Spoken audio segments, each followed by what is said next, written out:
And thanks everyone for joining us for 12 News at 10. I'm Kariba Devine. Mark Curtis has the night off. Tonight, the legal battle against Axon, building its headquarters in Scottsdale, is moving forward. A special meeting today, the city council approved a notice of claim to be filed against the state that could turn into a lawsuit. But some residents don't agree with the decision. 12 News journalist Chase Golightly sat in on that meeting. If this whole discussion sounds familiar, that's because just a few days ago, the Scottsdale City Council voted to not take action against the state.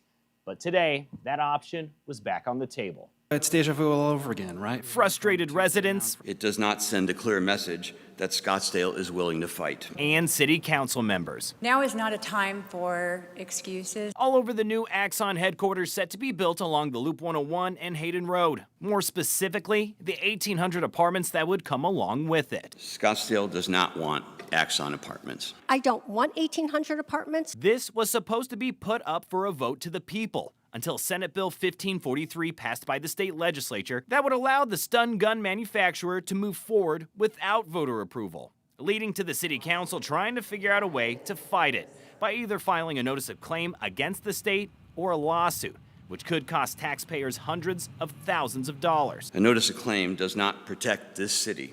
It does not stop Axon from moving forward. Some council members, like Barry Graham, wanted a lawsuit. We believe doing that respects the will of the voters and gives the city leverage to start making negotiations. Others, like Councilmember Solange Whitehead, say a lawsuit will stop any talks with Axon to reduce the number of apartments. Litigation is a failure of negotiation.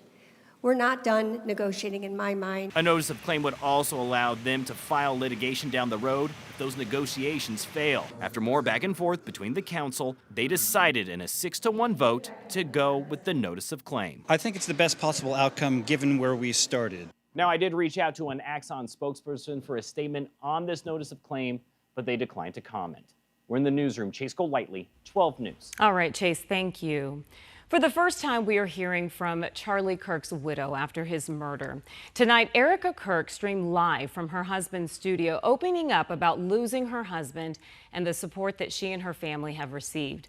Her speech comes as memorials for Kirk across the valley continue to grow. 12 News journalist Bianca Bono is joining us live in studio with more. And Bianca, her husband was murdered just a couple of days ago. This had to be so painful for her to do. It really was. And the memorials outside of Turning Point's headquarters grow larger by the minute. Phoenix police once again blocked off the streets tonight surrounding the company because so many people have been showing up to drop off flowers and cards expressing their condolences to the Turning Point staff and to Charlie Kirk's family. I want to thank the millions of people who have shown their love for Charlie here in Phoenix. In an emotional address, after flying home to Arizona on Air Force Two with the second family, Erika Kirk speaking out about her late husband for the first time. Most of all, Charlie loved his children, and he loved me with all of his heart, and I knew that. Every day I knew that. 2 days after her husband Charlie Kirk's assassination, the heartbroken widow opening up about one of her children, asking where her dad was. She goes, "Where's Daddy?" What do you tell a 3-year-old? She's 3. I said, "Baby, Daddy loves you so much. Don't you worry. He's on a work trip with Jesus, so he can afford your blueberry budget." Kirk's remarks came from inside Turning Point's Phoenix headquarters as hundreds of people paid respects outside. He was giving a voice to people who even disagreed with him, and we need more openness in our country. Massive memorials continue to grow. I hope everybody knows that his family, his children, and his wife, we are all praying for them. Though her husband has passed away, Erika Kirk says Turning Point's conservative mission will continue, as will the company's campus tour and annual conference America Fest held in Phoenix, vowing to continue her late husband's work. The movement my husband built will not die. And funeral plans for Charlie Kirk have not been officially confirmed, but we do expect it to take place right here in Arizona. President Trump says he will be there. We're live in studio tonight. Bianca Bono, 12 News. All right, Bianca, thank you. After a 33-hour manhunt, police arrested Tyler Robinson for Kirk's assassination. Let's break down some of the evidence connecting him to the shooting. First, a family member says that Robinson spoke badly about Kirk before the shooting. Robinson also reportedly confessed to his father. Now, there's also surveillance video and messages on the platform Discord that show that he was trying to get a rifle. There were also messages between Robinson and his roommate that were recovered as well. Detectives also found bullet casings near the scene with political messages written on them. They also found prints linking back to Robinson. All right, here's what we know about Robinson. He is 22 years old. Officials say that he had no criminal record. And while he was also registered, he was registered to vote, but he was not affiliated with a political party and was also inactive, meaning that he had not voted in at least the last two general elections. Now, he was currently a third-year student at Dixie Technical University in St. George, but attended Utah State University for one semester. That was back in 2021. He is now being held without bail in a Utah jail. Now, we have an update on last night's rollover crash in Buckeye. Police say that two young boys and their grandfather were killed. This happened on the I-10 just west of Highway 85. 5 people inside the car at the time died in that crash, or 5 people were in the crash rather, and 3 of them died. A 6-year-old, a 9-year-old, and 48-year-old Israel Vasquez were all killed. DPS tells us that no one was wearing a seatbelt, and still there's no word on how the other 2 people in the crash are doing. The driver shot by Pinal County deputies last night in Casa Grande have now been identified. The 33-year-old Kenneth Etter has been identified. Deputies tell us that just before 11 o'clock last night, they were called to help DPS with the pursuit along Pinal Avenue, that is near McCartney Road. The sheriff's office says that Etter tried to ram one of the units with his truck, and that's when a deputy fired. No officers were hurt in this, and Etter is now in the Pinal County Jail. Now, we're getting a look at the Arizona man who died at Lake Powell this past weekend. 32-year-old Cameron Mingarelli's family says that they were on a boating trip on Saturday evening when Mingarelli did a backflip off of a houseboat, and then his landing just did not go right. Now, officials say that he never resurfaced. Kane County Sheriff's deputies in Utah and National Park members did not recover his body until Sunday morning.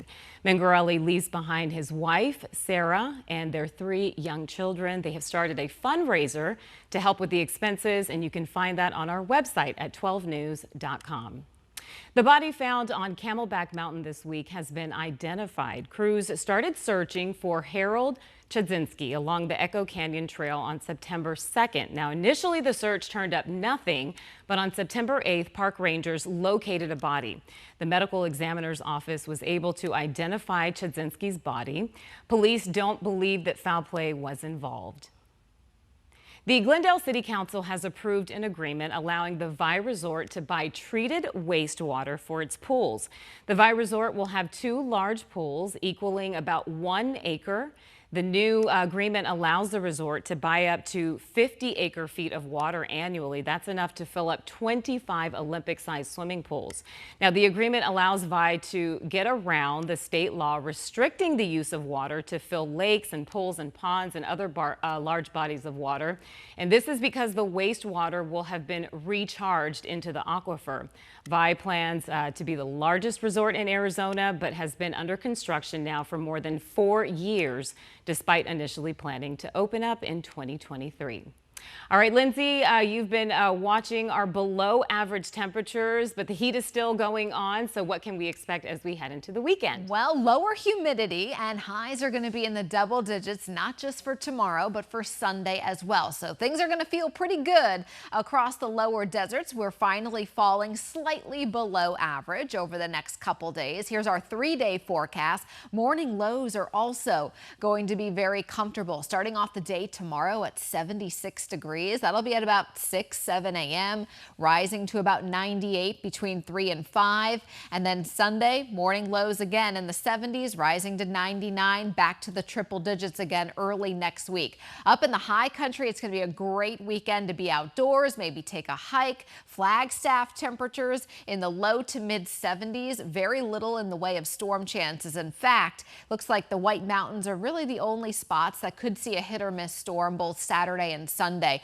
And not terribly hot even along the rim, low to mid 80s this weekend. Our rain chances will begin to go up slightly late next week. More on that in my full forecast. All right, Lindsay, thank you. Well, with cold and flu season right around the corner, people are doing what they can to stay healthy. 12 News journalist Jade Cunningham reports how some are using a unique method to avoid getting sick.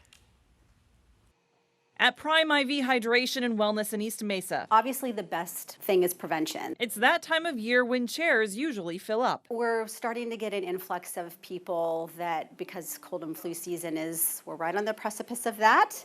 And so people are coming in just for maintenance. Gina Van Leuven is the owner. She says more people are turning to IV hydration as a way to stay healthy. Anything that you take orally, whether it's through your food or an oral supplement, you have to digest that.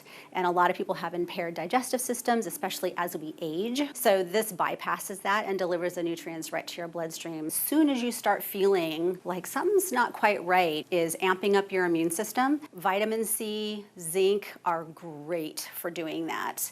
And you're trying to stop the viral replication before it really takes hold in the body. I started doing it about a year ago to help my immune system. Denise Milano began this treatment to help with her autoimmune disorder. I wasn't really sure what to expect. I was very nervous about it. Like I said, I'm a big needle phobe. She quickly found it to be a huge benefit for her health. Definitely helps with inflammation in the body. And I was having a problem with a lot of migraines and a lot of body pain.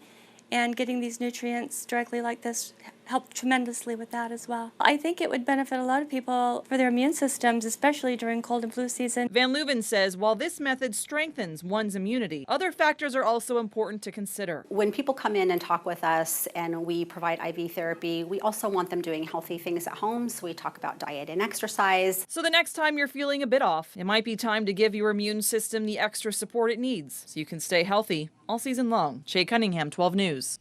All right, everything helps. All right, Jade, thank you.